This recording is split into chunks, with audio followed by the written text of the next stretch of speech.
can you guys please give from out loud and in order the Greek letters? It begins with alpha, beta, gamma, delta, epsilon, zeta, eta, theta, iota, kappa, lambda, mu, nu, xi.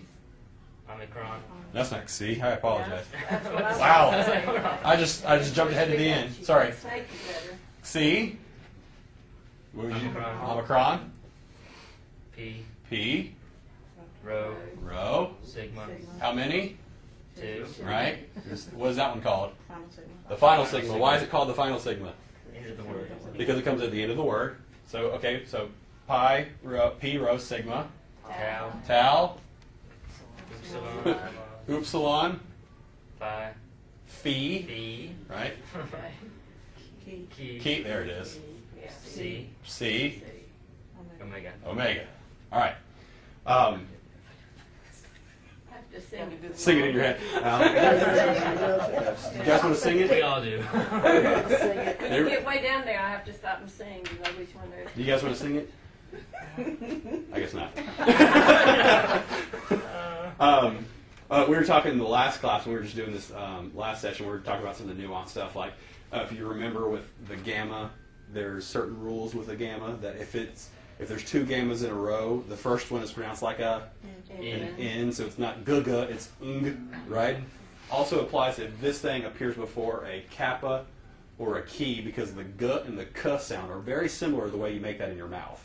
So for the ease of pronunciation, and because they're lazy, they make the G sound like an N sound, and so it'd be ng, unk, right? And not guch, because that's just terrible.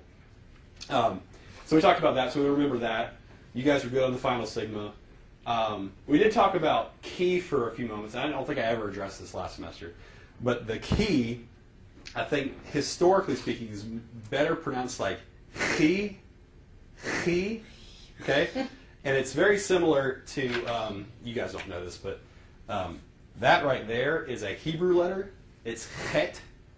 And so it's transliterated often like this, with like a dot underneath the H.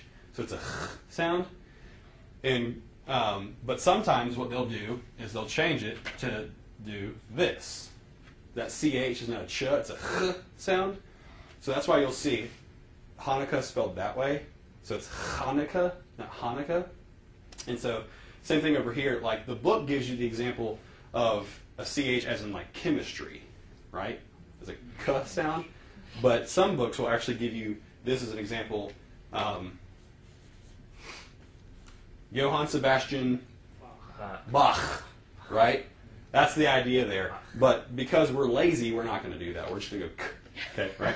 But I just wanted to throw that out there because that probably, historically speaking, that was a sound.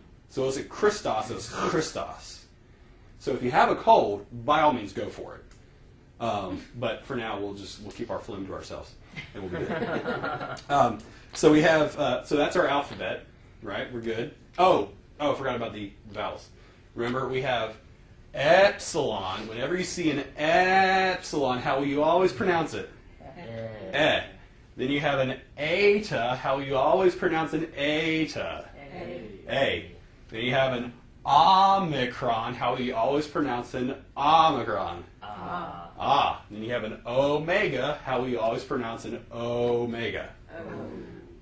So in a word like this,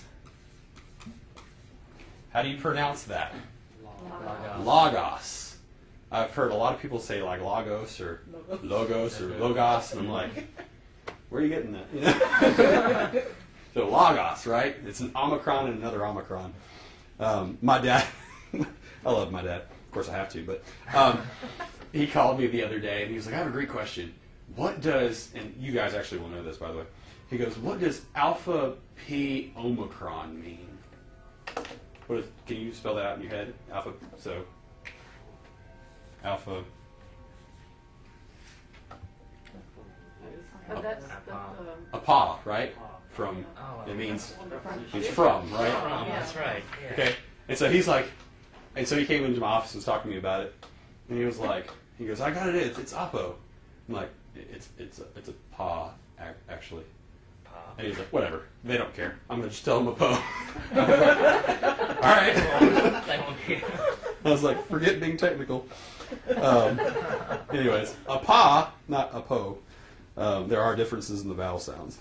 And again, we're not learning how to speak it out loud. We're learning to read it. But if you can help yourself by trying to say it out loud every once in a while, man, it really helps. It does. And I'm still struggling with it myself, but I'm slowly learning how to get it down.